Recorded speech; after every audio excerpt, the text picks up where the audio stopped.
Hi Flosstube, it's Karen again from SewMuch2Luv. It's been a while since I did a video. Some of you may know that I had to say goodbye to my sweet Barkley, who was with us for 14 years and was actually the catalyst for our bag company when he decided to eat some of my cross stitch overnight. And I thought, I better make a bag.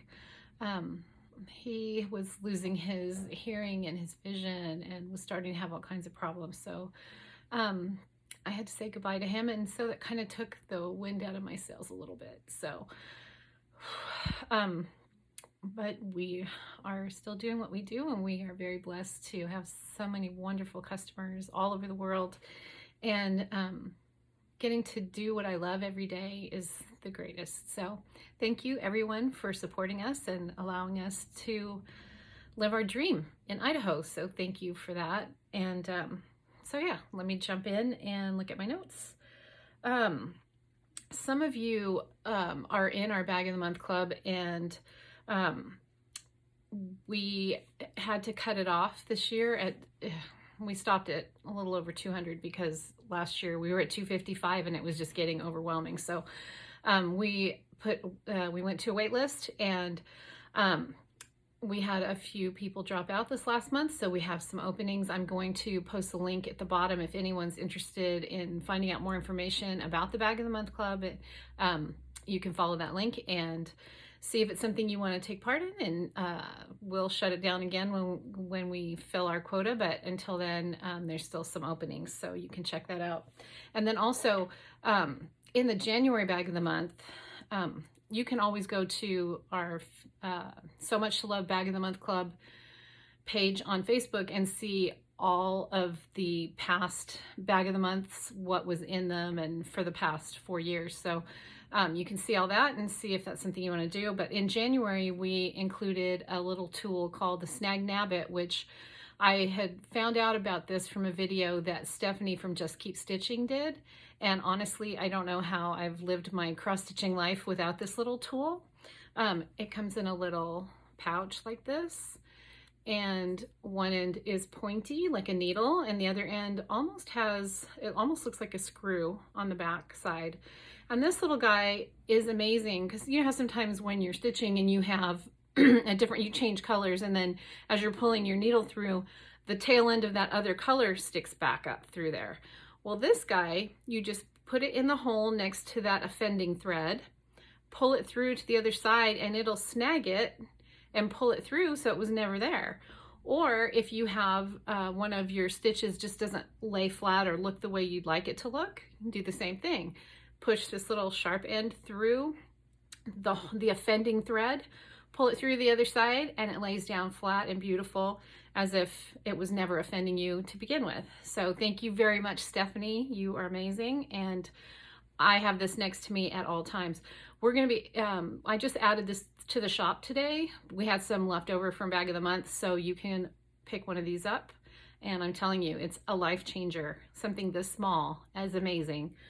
So thanks again, Stephanie. You are amazing. And then I had said in the past that I was going to show you 3 different things that I finished, and you guys could help me choose one to finish. And honestly, I'm like the worst person on following through with anything. So rather than show you 3, I'm going to just show you the one I'm going to finish. And hopefully next time I do my video, I can show you the finished finish. So this is Easter Peep Parade from Brenda Gervais. And it's just so cute. So I'm gonna turn this into a little pillow for my Easter decor, and then I can show it to you next time around. So I stitched this on 25 count 1/1, and I love it. I love stitching these tiny little stitches. I think at some point in life, I'm gonna realize that I can't do these tiny stitches anymore. So, but for the time being, since I can do them, I will do them because I just love the way they look. So, yeah, age is not the friend of eyes or obviously hair color. See, I'm letting it grow out. I've got some cool silver happening right here. Yeah, this is what a year of no hair dye looks like, but I have to say I'm kind of really loving it. And the funny thing is that people stop me and tell me they love my hair and did I do that on purpose? Well, God is doing my highlights right now. So I can't wait for it to all be that color. But in the meantime, it's kind of we'll go with ombre. That's what I'm gonna call it. Okay, so also I've shown you before that I am in Crazy Annie's finishing club that's put together by Lady Dot Creates. Lois, you're amazing. So these are packages that we get, I think it's every other month, but everything is coordinated and it's so pretty. Like, I don't want to take this apart because I just love looking at them. I have like a shoebox with them all in a row, and I need to break down at some point and actually use them. But in the meantime, I just ogle them because they're so pretty. Isn't that beautiful? And then I'm also in the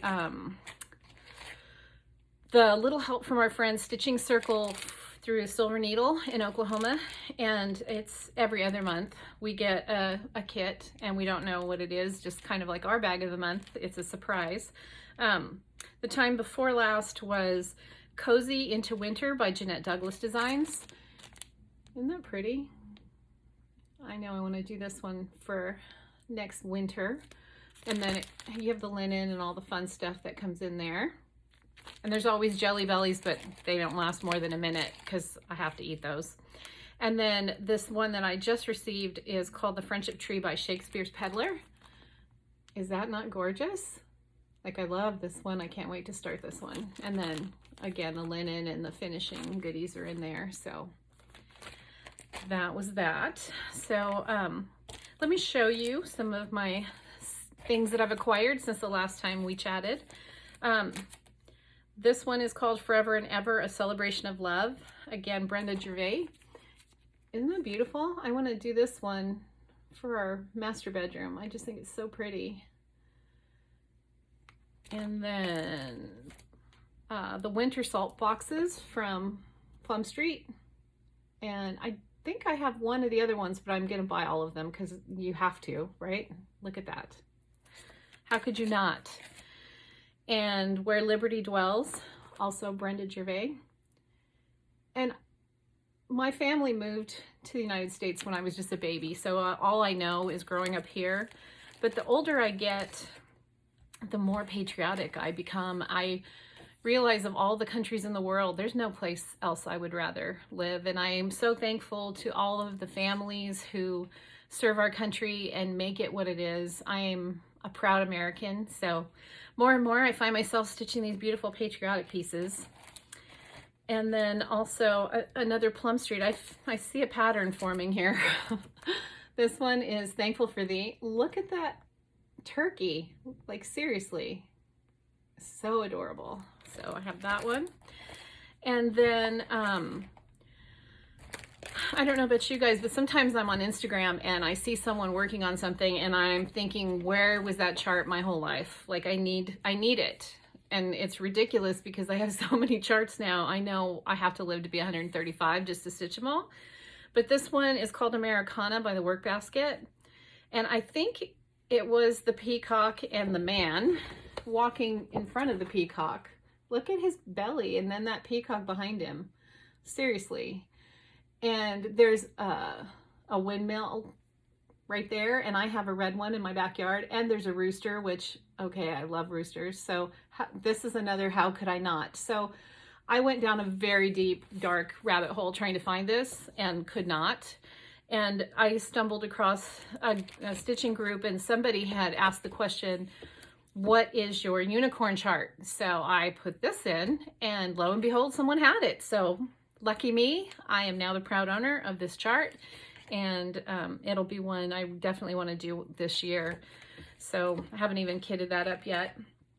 And then I've been showing probably too many pictures of The Flood by Plum Street, which of course I had to have my Noah's Ark bag to put it in.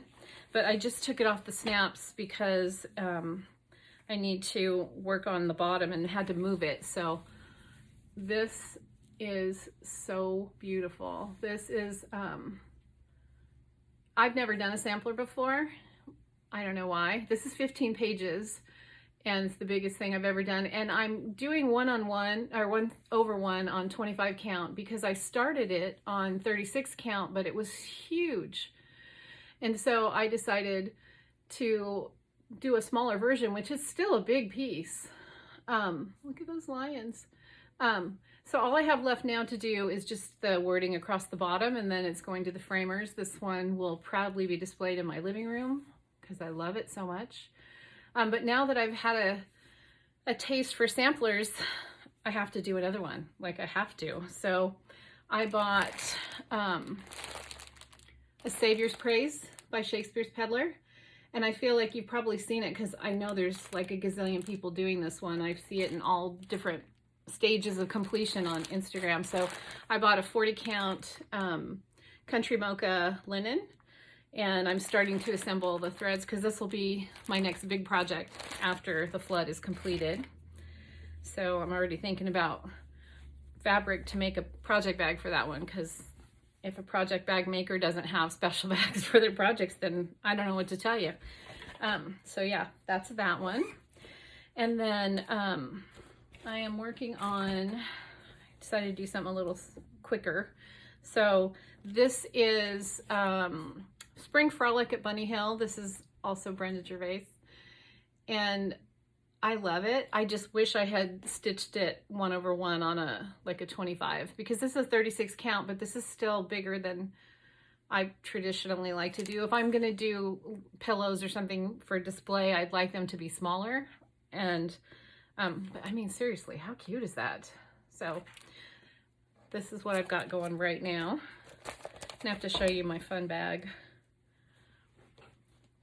Isn't this cute? I love that chart. This is, why am I drawing a blank right now? I will tell you who it is. I have to, Lucy Beam, that's what it is. Lucy Beam designed this chart. Is she not the cutest? I love the tomato on her head, but yeah, this is one of my favorite bags to use. So there's that. And I also wanted to let you guys know that we, for the first time, we're gonna be at Celebrations of Needlework in New Hampshire, May 28th through the 31st. We were invited to come, and we're excited to be there.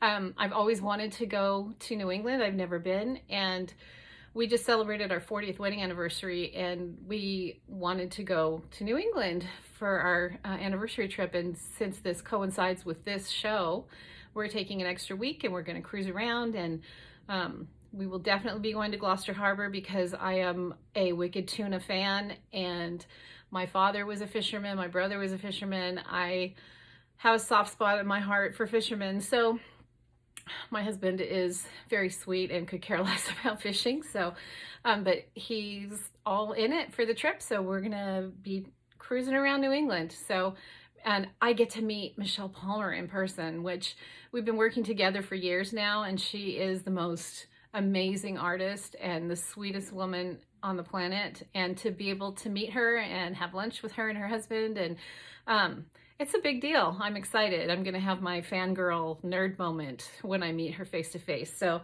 looking forward to that in May. And then in September, we'll be at Galleria again, and looking forward to seeing all of you. So whether you're in New England or whether you're in the St. Charles area, hope that we get to meet you face to face, or meet you or see you again for those of you that come every year. And those are always so much fun for us to get to meet everyone and chat with you and even stitch with you. And yeah, that's another upside of what we do. So thanks for tuning in again. And I probably forgot all kinds of things, but until next time, happy stitching, everyone.